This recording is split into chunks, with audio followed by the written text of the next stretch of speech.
Vous retrouvez maintenant La Foi prise au mot, votre émission de formation chrétienne présentée par Régis Burnet. Aujourd'hui, Paul VI avec Gérard Leclerc, éditorialiste à France Catholique, et Christophe Geoffroy, directeur de la revue La Nef. Bonjour et merci de nous retrouver pour La Foi prise au mot. Dans ce numéro, je vous propose d'évoquer une période que certains d'entre vous ont vécue, mais qui appartient désormais à l'histoire de l'Église, le pontificat de Paul VI. Vénéré ou détesté, Paul VI est un pape qui ne laissa pas indifférent. Successeur de Jean XXIII, prématurément décédé, il eut la lourde charge de terminer le concile et de le mettre en pratique. Cela en fit l'objet de toutes les critiques. Pour les uns, il fut le principal responsable de la crise de l'Église des années 70. Pour les autres, il fut celui qui trahit l'intuition libertaire du bon pape Jean.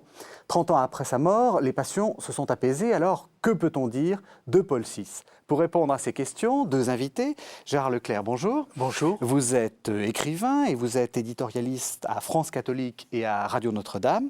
Christophe Geoffroy, bonjour. Bonjour. Vous êtes le directeur de la revue La Nef. Alors, comme je l'ai dit dans le lancement, on va essayer de faire une sorte de bilan ou d'inventaire, le fameux droit d'inventaire du pontificat de Paul VI. On va essayer de voir les critiques dont il a fait l'objet. Alors, est-ce qu'on peut, avant de parler vraiment de Paul VI, de parler de Monseigneur Montigny, de dire quelques mots de Paul VI avant Paul VI, si je puis dire, Gérard Leclerc.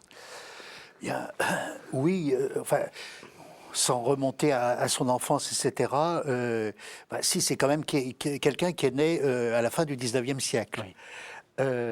Il est ordonné, je crois, avant la guerre de 14. 1912. 1912. Donc, oui. On peut dire aussi, c'est que toute sa vie, avant de devenir pape, la plus grande partie de sa vie a été consacrée au service du Saint-Siège, dans des responsabilités extrêmement importantes.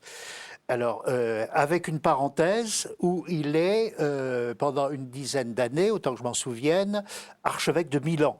Mais Milan, c'est un diocèse considérable. C'est le plus grand diocèse en population d'Italie. C'est prestigieux aussi, hein, Saint-Ambroise. Donc on peut dire quand même que le pape Paul VI, quand il est élu à la succession de Jean-Paul II, est dans un monde qu'il connaît parfaitement, où il a vécu toute sa vie, dont il connaît tous les rouages. Oui. Alors, ce qu'on peut ajouter aussi, c'est que la réputation de Monseigneur Montigny, disons, c'est... Je ne sais pas si le terme est exact, mais on le considère un peu comme libéral, un petit peu plus, entre guillemets, ouvert que certains milieux de la curie. Alors, le définir comme progressiste me paraît complètement abusif.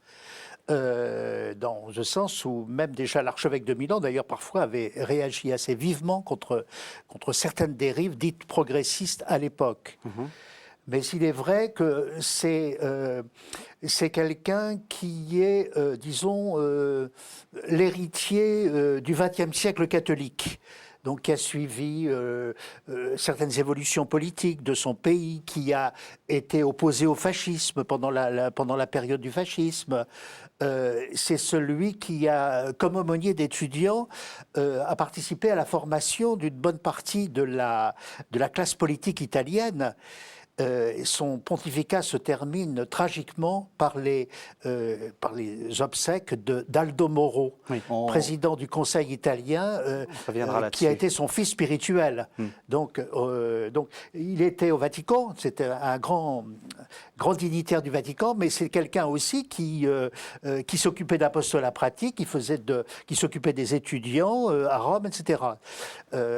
C'est quelqu'un qui était beaucoup aimé aussi, disons, des intellectuels français, Jacques Maritain, dont il avait traduit un livre, d'ailleurs en italien, Jean Guiton, qu'il aimait beaucoup, qu'il avait connu avant qu'il ne soit pape, bien sûr, et qui prolongera cette amitié par des contacts annuels dont il fera des livres dont on reparlera tout à l'heure, parce que je crois que le témoignage de Guiton sur Paul VI est extrêmement intéressant.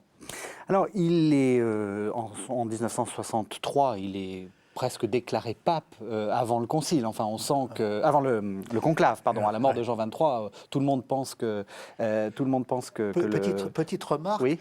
Au moment de l'élection de Jean XXIII, il n'est pas cardinal. Il aurait presque dû être pape avant... Absolument, oui. Je pense il est probable que si Monseigneur Montidi avait été cardinal en 58, à la mort de Pie XII, il aurait été élu pape à la place du cardinal Roncalli. Ouais. Donc, voilà, et donc il est le successeur que tout le monde attend. On est dans quel état de l'Église, si j'ose dire, dans quel état du Concile Jean XXIII a lancé ce Concile, il y a beaucoup participé, où est-ce qu'on en est ? Jean XXIII meurt en 63, donc un peu plus un an exactement après l'ouverture du Concile.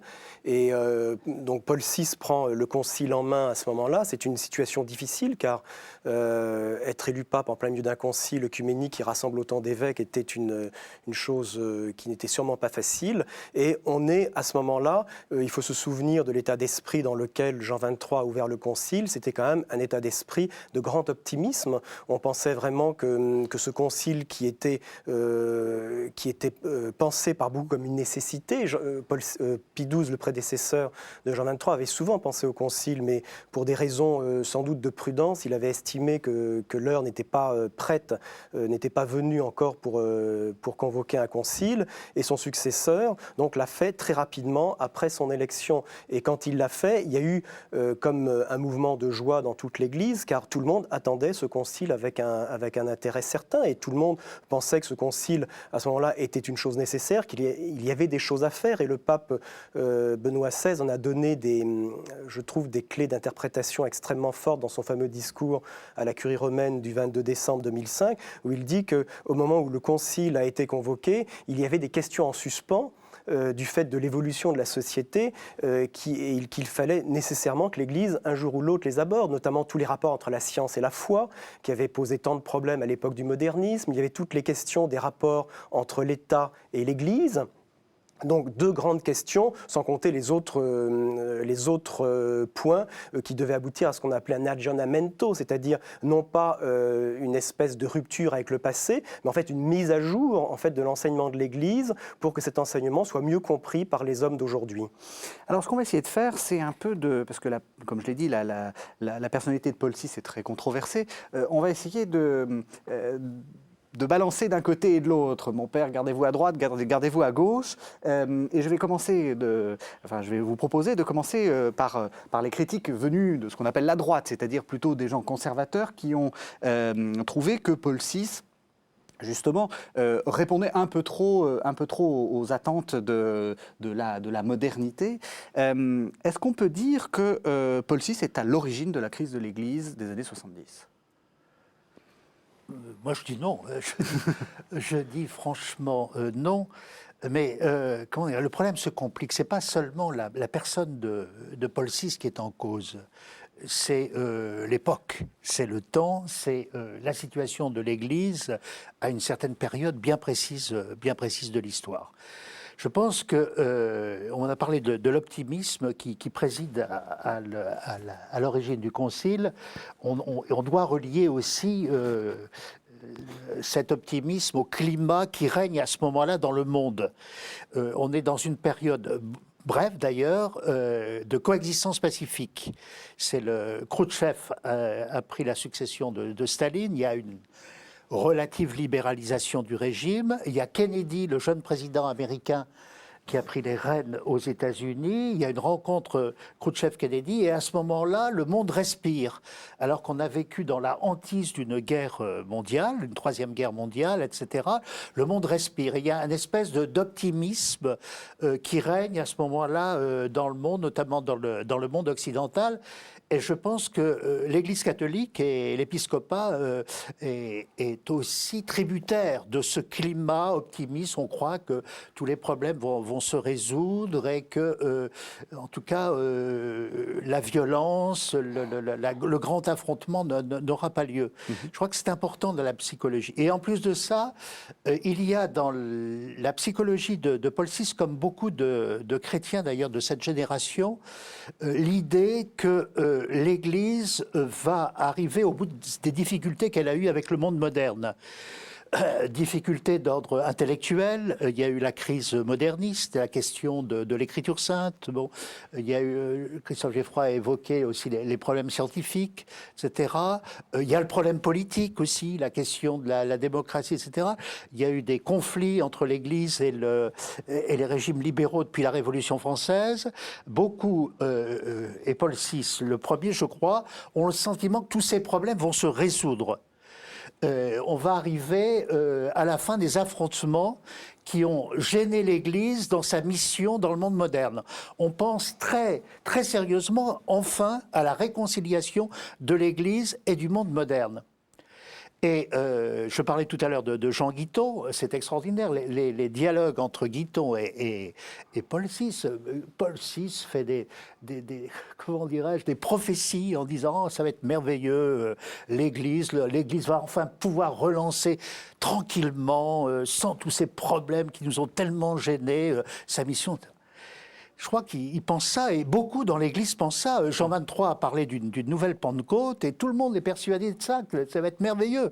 L'Église après le Concile, dans la suite du Concile, et puis patatras, au lendemain du Concile, une énorme crise qui touche l'Église elle-même, mais qui touche la société dans son ensemble. Les Américains, les Anglo-Saxons appellent ça les 60s. Les 60s, c'est une période de remise en cause généralisée de toutes les valeurs qui avaient présidé, je dirais, à l'après-guerre, période de la reconstruction, etc. Et tout ça va être balayé, la famille va être mise en question, la fidélité, l'engagement, les valeurs politiques, on est à la fin d'un monde. Et même, je dirais, j'irai encore plus loin en disant que les progressistes de l'époque, qui soi-disant avaient les clés de l'avenir, eh bien, ils ne les avaient pas du tout.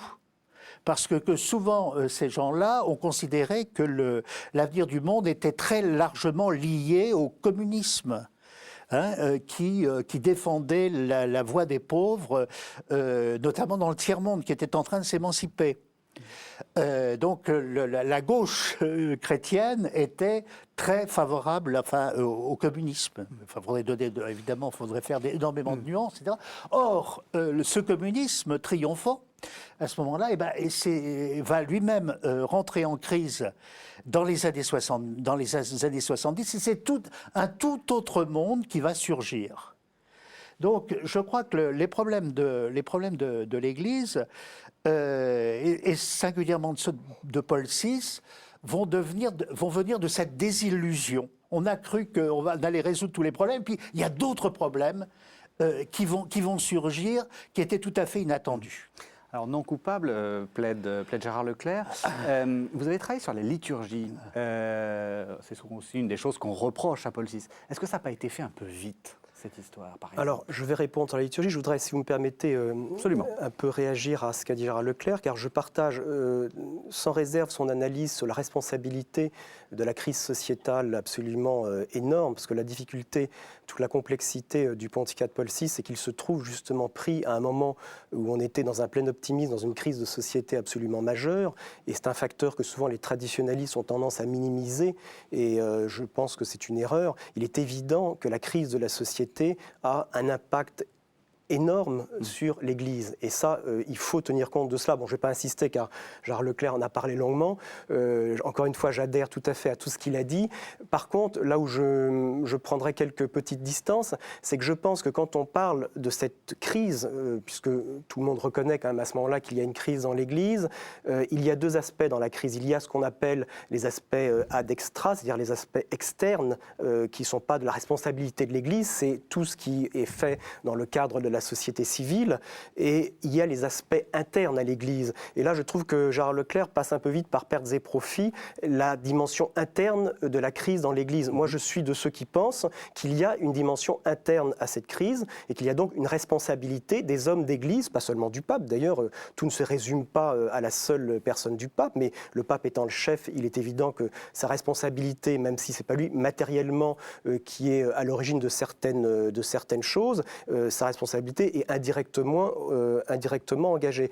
Donc je pense qu'il y a une dimension interne à la crise dans l'Église. Alors cette dimension interne, elle est très complexe.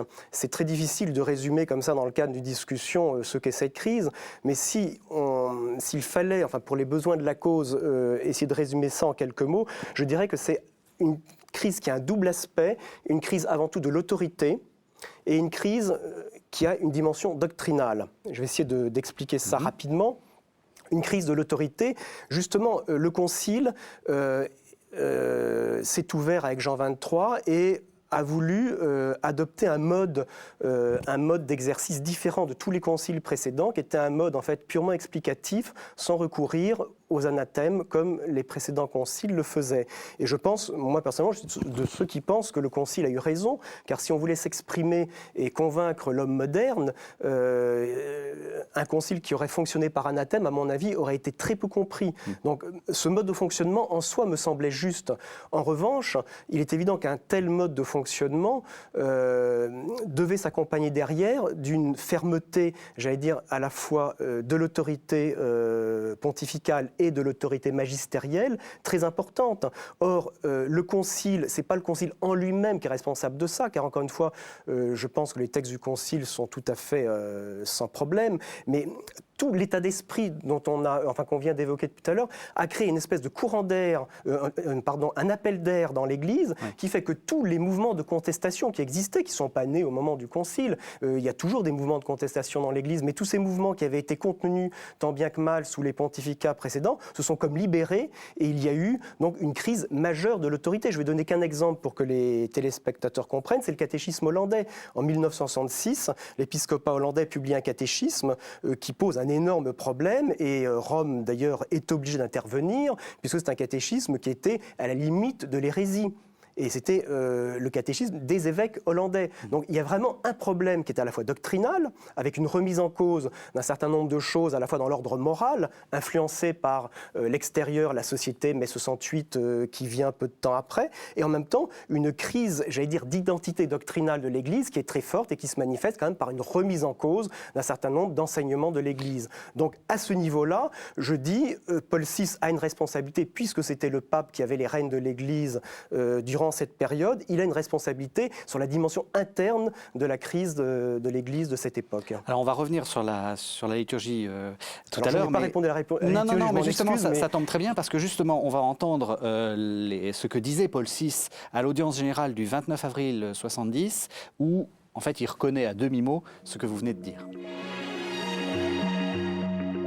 Vous écoutez actuellement La Foi prise au mot, votre émission de formation chrétienne présentée par Régis Burnet. Aujourd'hui, Paul VI avec Gérard Leclerc, éditorialiste à France Catholique, et Christophe Geoffroy, directeur de la revue La Nef.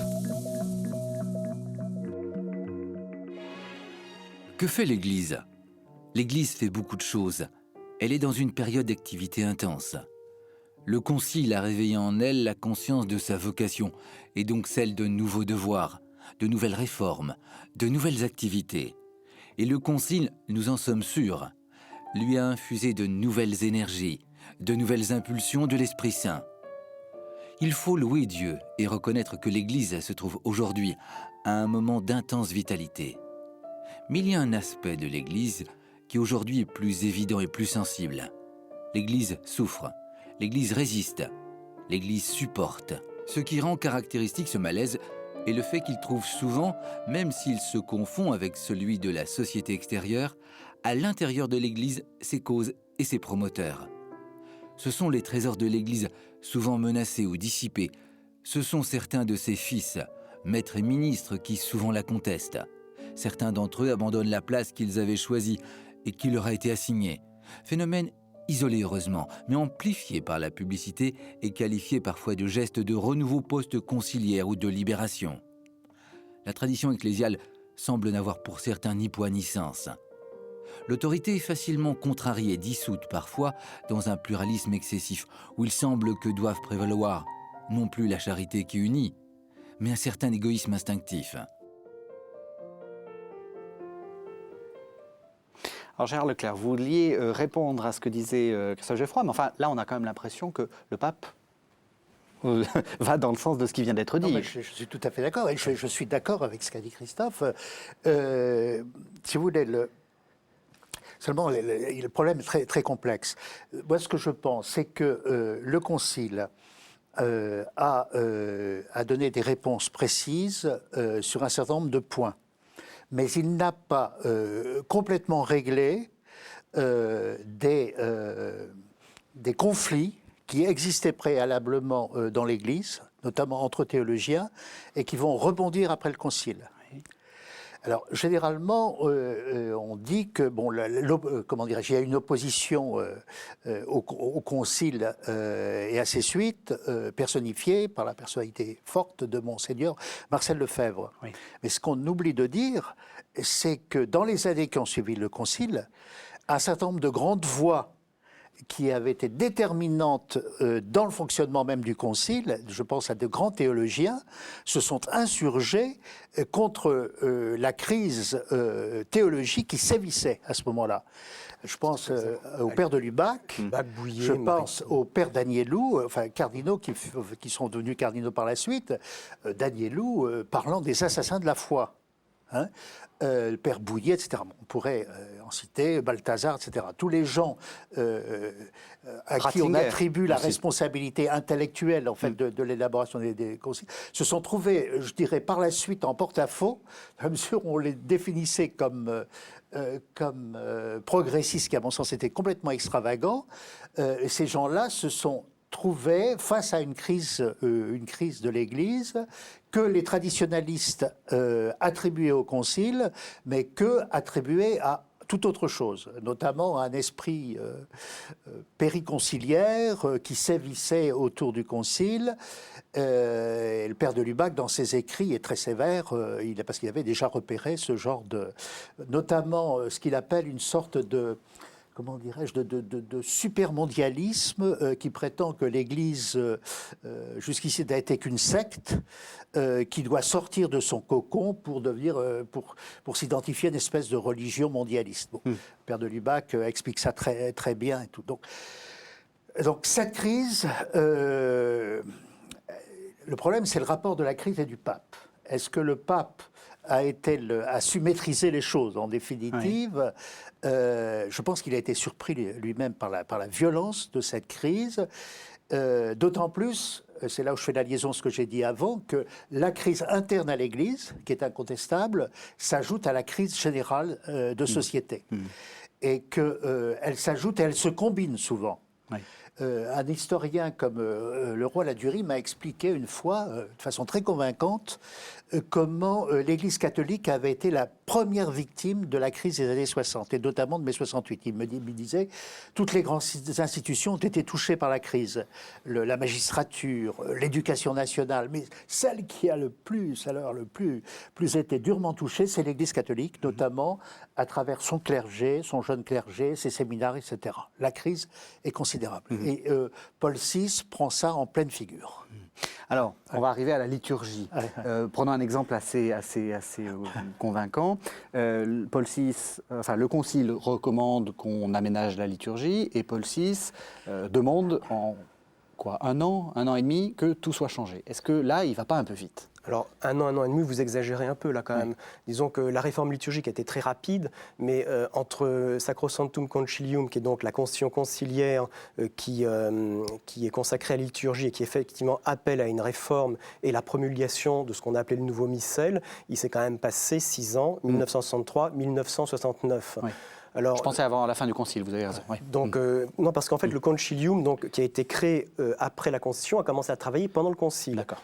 Et puisque, en fait, les premières réformes sont apparues en 64. Donc, dès l'année suivante, il y a eu des premières réformes. En 65, il y a eu un missel intermédiaire, qu'on a appelé le missel de 1965, qui est un missel utilisé dans certaines communautés dites traditionnelles, aujourd'hui encore.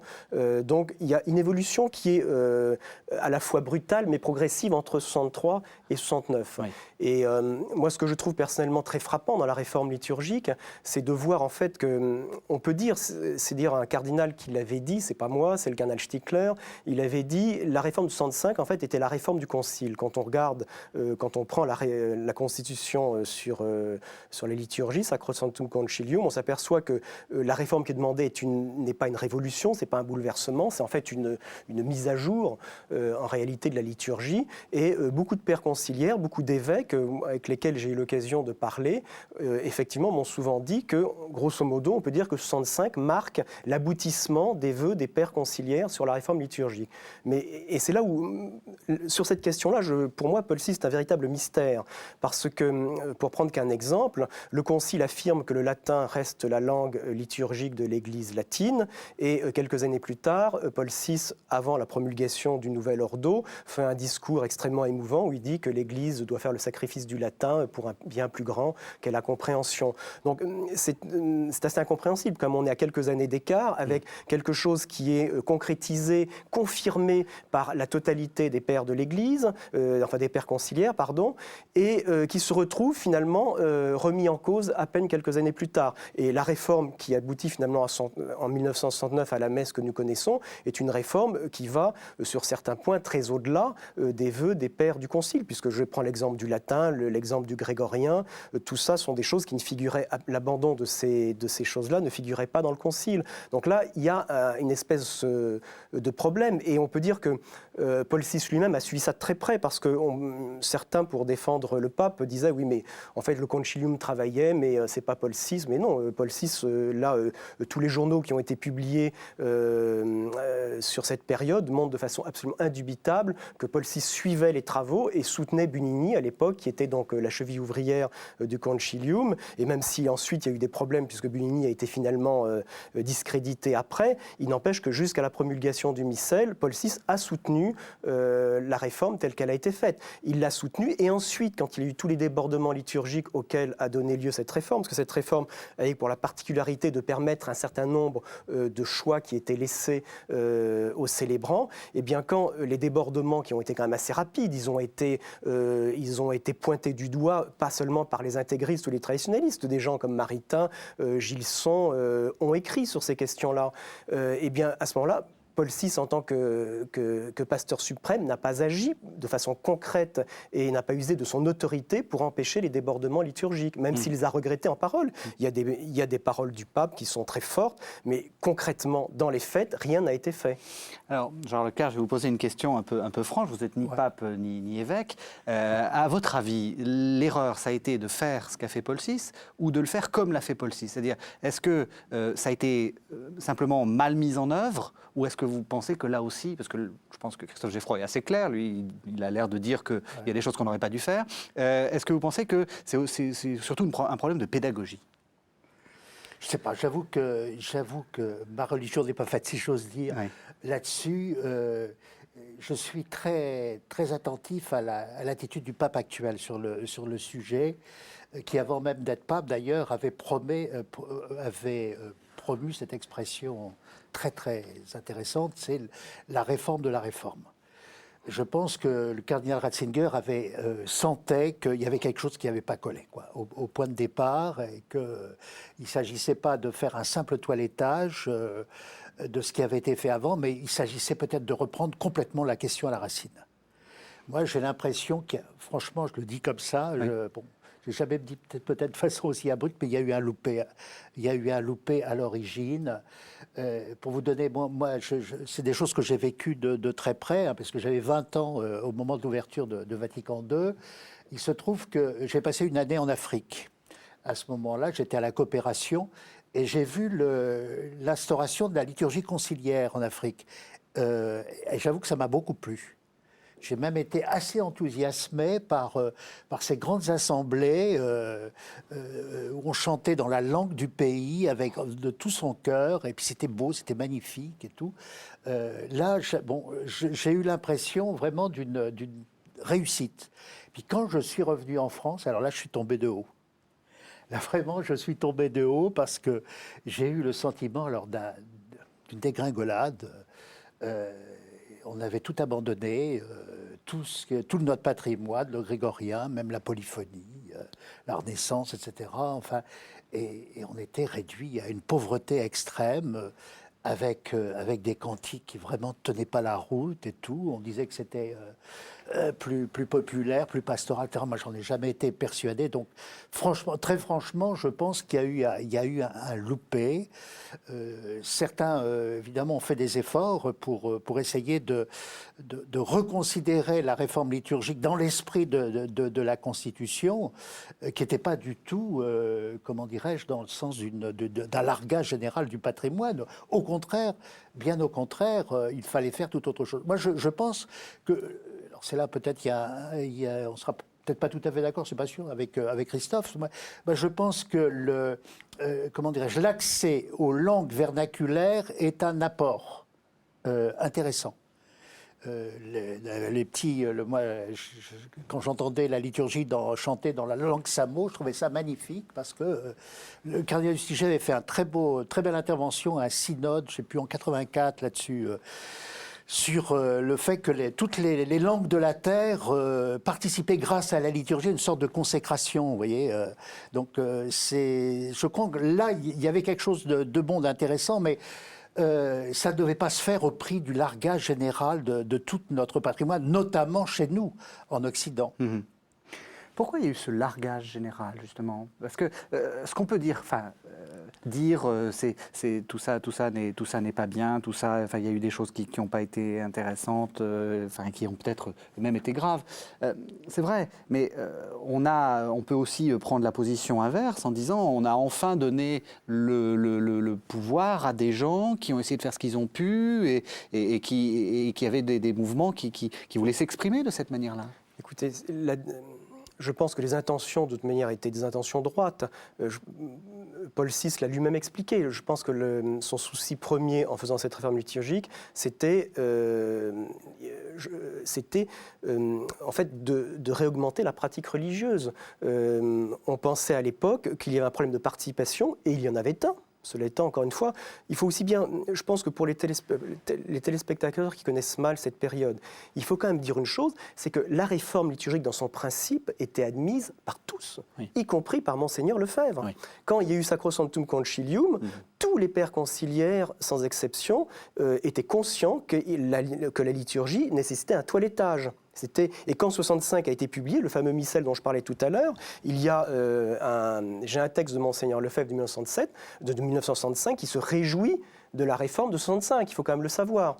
Donc à ce moment-là, il faut quand même garder ça en tête, la réforme était nécessaire, mais on avait besoin d'une réforme et pas d'une révolution. Et Paul VI donc, s'est engagé avec toute son âme et tout son cœur dans cette réforme, en pensant de façon extrêmement sincère que cette réforme était nécessaire pour que les catholiques continuent d'aller à la messe et pour attirer même davantage de non-catholiques dans les églises. En réalité, ça a été le contraire, parce que la liturgie est quelque chose qui évolue de façon très organique.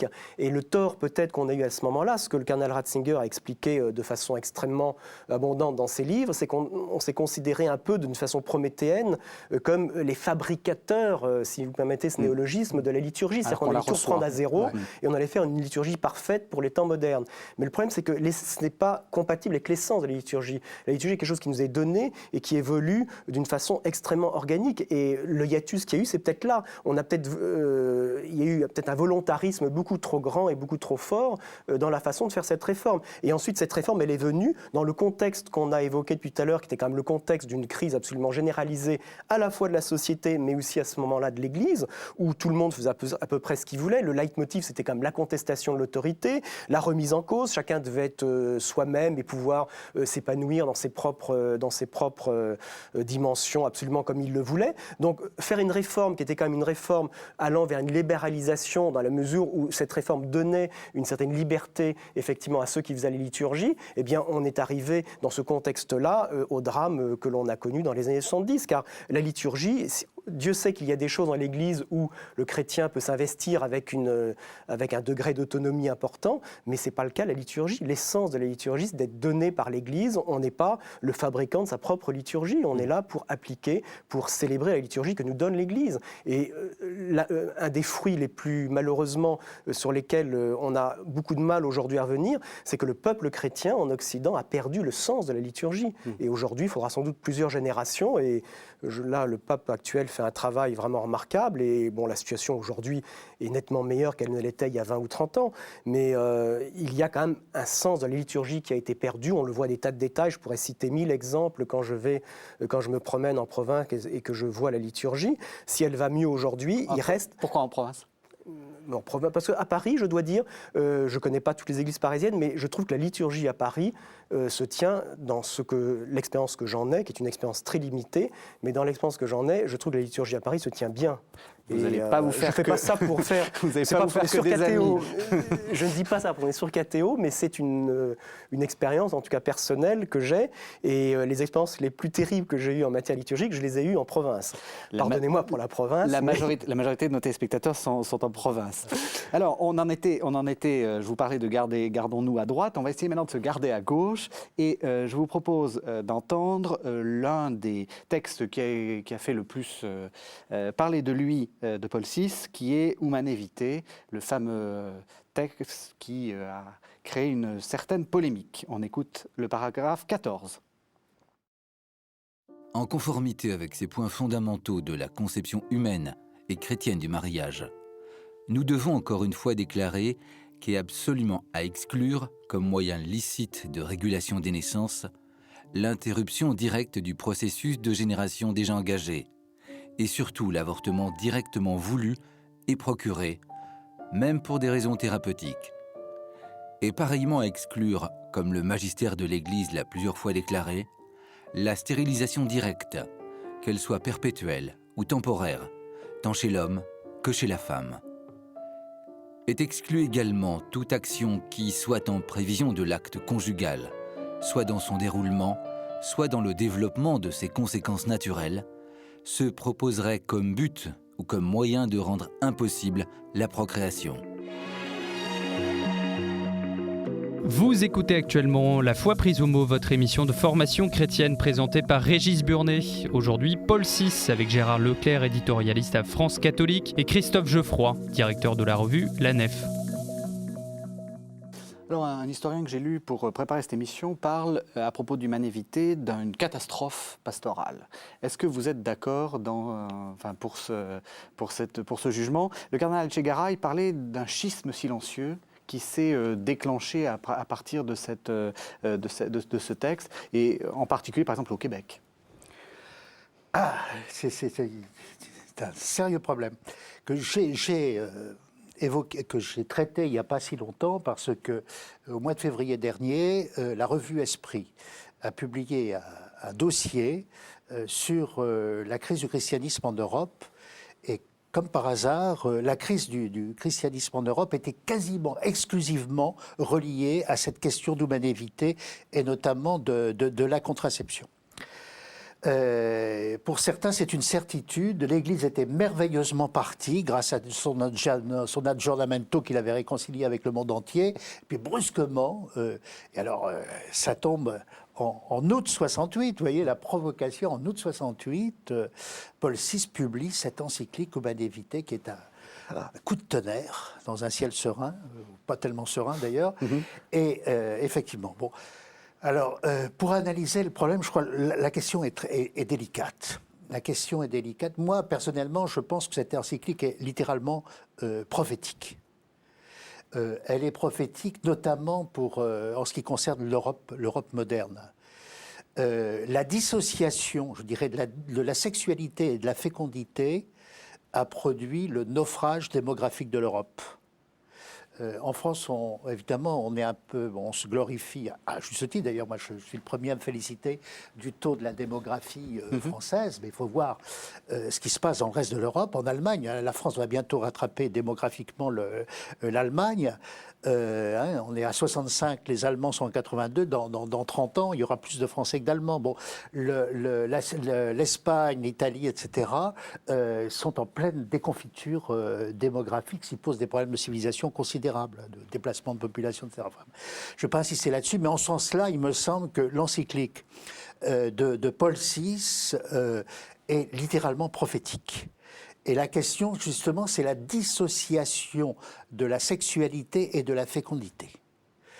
Alors, ceci dit, que cette encyclique ait été mal reçue, mal comprise, c'est évident. À mon sens, d'ailleurs, elle n'a pas été accompagnée de l'effort pastoral nécessaire pour la présenter. Il m'arrive d'en parler avec des amis médecins qui ont une analyse un peu décalée de la question et qui m'expliquent, par exemple, que si l'Église s'est aliénée, les femmes notamment, c'est pour des raisons très particulières. C'est que la pilule, la contraception, en fait, était une sorte de protection contre une certaine violence masculine. Et qu'elles ont été fragilisées, en fait, par l'Église qui jetait un interdit là-dessus. Donc, les raisons psychologiques dans ce domaine sont extrêmement difficiles à déterminer. Ce qui est certain, c'est que par cette encyclique, le pape a mis un coup d'arrêt à une sorte de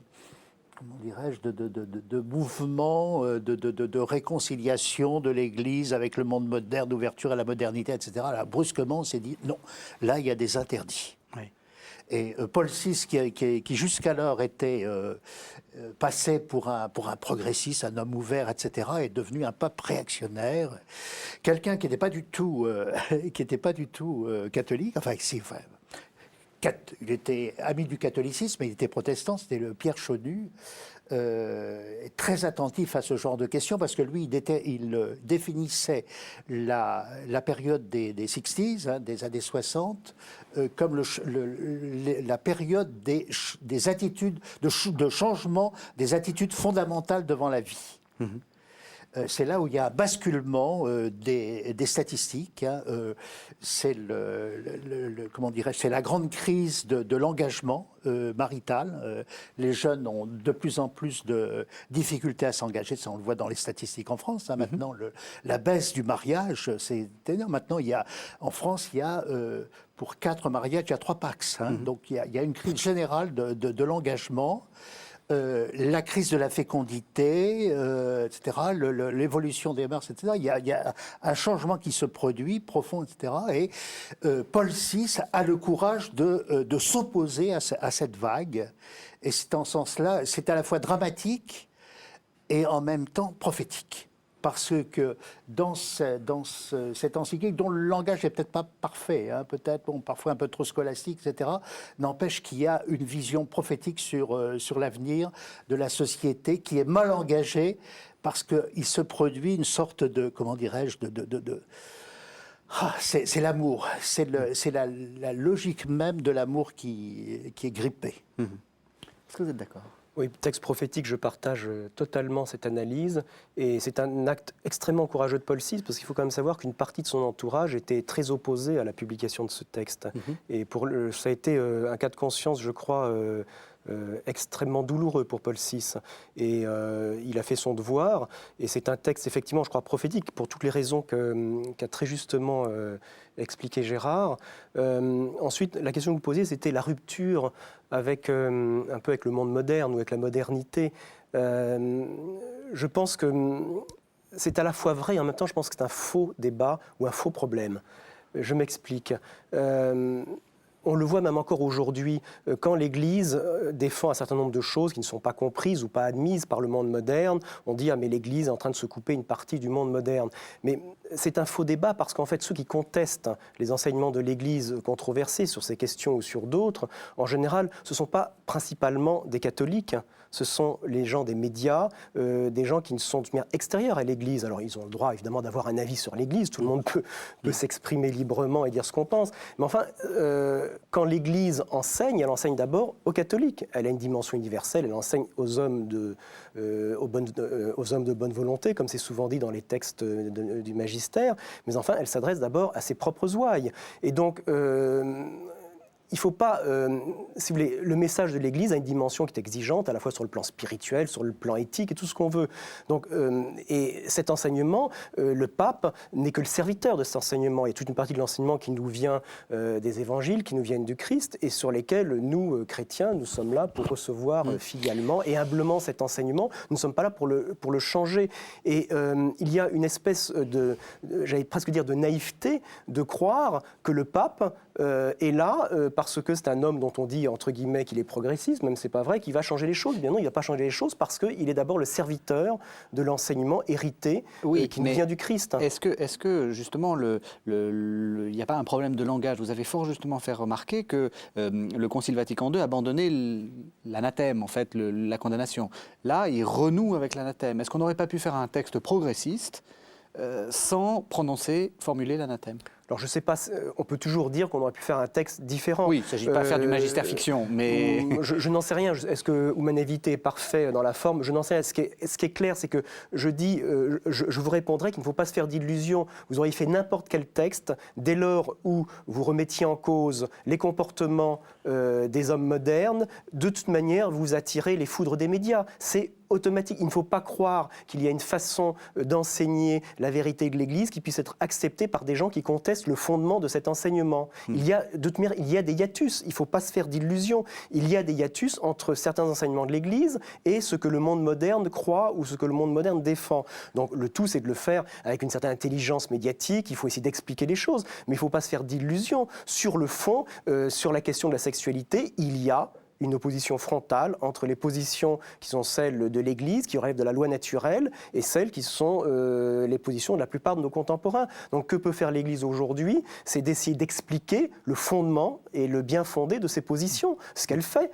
Mais croire qu'on va se mettre, le monde moderne dans le bon sens, simplement en abandonnant ce qui relève quand même d'un enseignement absolument fondamental, outre que ce serait trahir de toute manière l'enseignement de l'Église, ce serait aller dans une impasse. Ce n'est pas ce qu'on attend de l'Église. Et même, je pense que d'ailleurs, beaucoup de nos contemporains le comprennent, ça, parce qu'il y a des gens qui ne suivent pas forcément la morale sexuelle de l'Église, pour prendre cet exemple, mais qui respectent le fait, et qui non seulement respectent, mais en plus sont demandeurs qu'il y ait une institution comme l'Église, avec le pape, qui enseigne quand même des choses qui sont très importantes.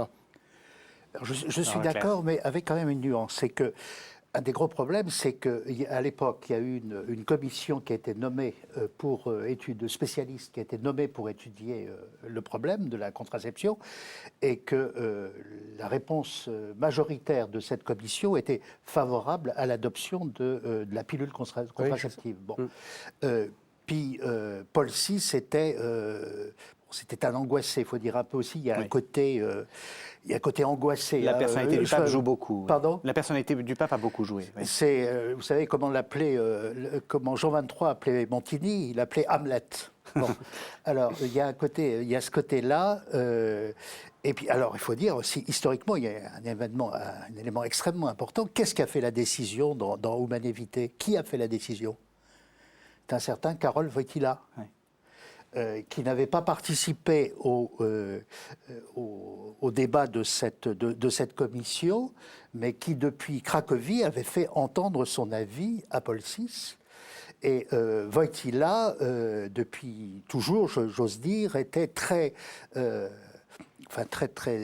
en phase avec tous ces problèmes de morale conjugale dont il s'était fait une spécialité. Il était professeur de morale à Lublin, notamment en Pologne, et il avait depuis très longtemps réfléchi à cette question. Sa réponse était donnée, il l'a donnée à Paul VI, et Paul VI a tranché avec l'avis de Wojtyła. Or, le pape Jean-Paul II est revenu sur la question, notamment dans Familiaris Consortio, qui ne reprend pas exactement le langage d'Humanae Vitae. C'est une perspective, je dirais, plus anthropologique.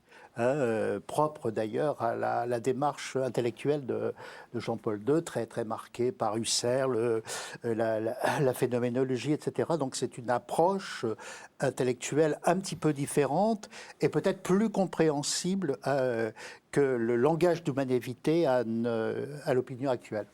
Alors, il nous reste plus que 4 minutes, donc ça va être difficile d'envisager tout ce qu'on avait prévu, mais j'aimerais quand même vous poser une dernière question, qui est celle de savoir si finalement ce pauvre Paul VI, si j'ose dire, ne souffre pas un peu de la comparaison entre Jean XXIII, qui était un pape, certes de la bonté, mais qui a lancé les choses et puis qui ensuite a eu, si j'ose dire, excusez-moi, le bon goût de mourir avant d'arriver au bout, et Jean-Paul II, dont on voit bien qu'il a une personnalité beaucoup moins angoissée, beaucoup plus... Voilà. Est-ce que le problème, c'est pas que Paul VI se soit trouvé au mauvais endroit, au mauvais moment ?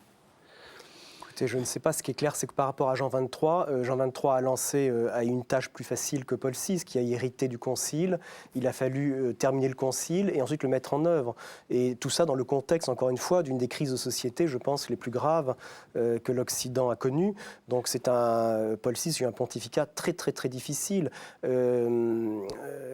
Jean-Paul II est venu derrière avec une personnalité, c'est vrai, en plus tellement médiatique, tellement sympathique, et avec des idées relativement révolutionnaires pour un pape, dans sa façon, en tout cas, non pas en tant que sur le fond, bien sûr, mais dans la façon de gérer le pontificat. Et en plus, Jean-Paul II a eu un certain nombre a eu un pontificat très long qui lui a permis de faire un travail de fond absolument phénoménal. Il y a eu, par exemple, Jean-Paul II a complètement renversé l'ost politique de Paul VI. Le nom est resté le même, mais c'est devenu une politique quasiment presque opposée à celle de son prédécesseur. Il a contribué donc à la chute du mur de Berlin et en même temps, il a posé les assises d'un renouveau doctrinal par un enseignement doctrinal d'une richesse absolument inouïe qui va nous servir encore sans doute pendant bien longtemps. Donc c'est clair que les circonstances ne favorisent pas Paul VI par rapport à son prédécesseur et son successeur. Encore une fois, l'un de ses biographes, Yves Chiron, a sous-titré sa biographie « Paul VI, le pape écartelé ».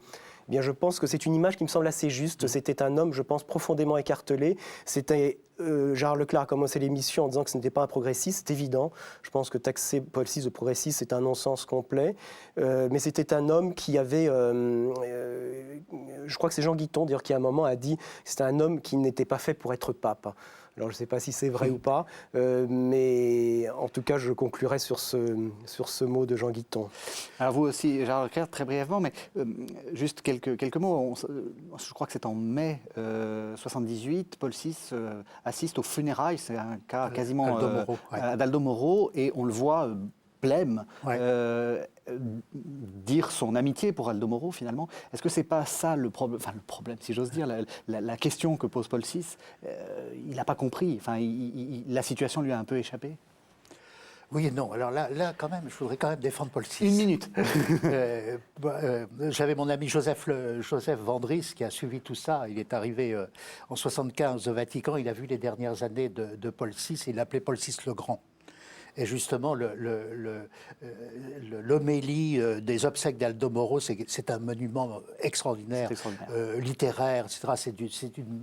C'est tragique, l'événement est tragique. L'Italie est en pleine dépression, cet assassinat abominable, etc. Mais le pape, c'est quand même celui qui émerge de tout cela. Et quand même, mais Paul VI, c'est quand même l'homme de Vatican II. Oui. C'est celui qui a donné le plan de travail, en définitive, que Jean XXIII n'avait pas donné. Paul VI a donné le plan de travail de Vatican II. Le plan de travail a été réalisé et nous en sommes tributaires. Heureusement qu'il y a eu Vatican II. Merci d'avoir été rapide. Je rappelle 2 de vos livres, Gérard Leclerc, L'Église face à la pédophilie, qui est paru aux éditions de l'Œuvre, et Le bricolage religieux, paru aux éditions du Rocher. Quant à vous, Christophe Geoffroy, vous avez fait paraître Au Cerf, Benoît XVI et La paix liturgique. Merci à tous les deux. Merci de nous avoir suivis.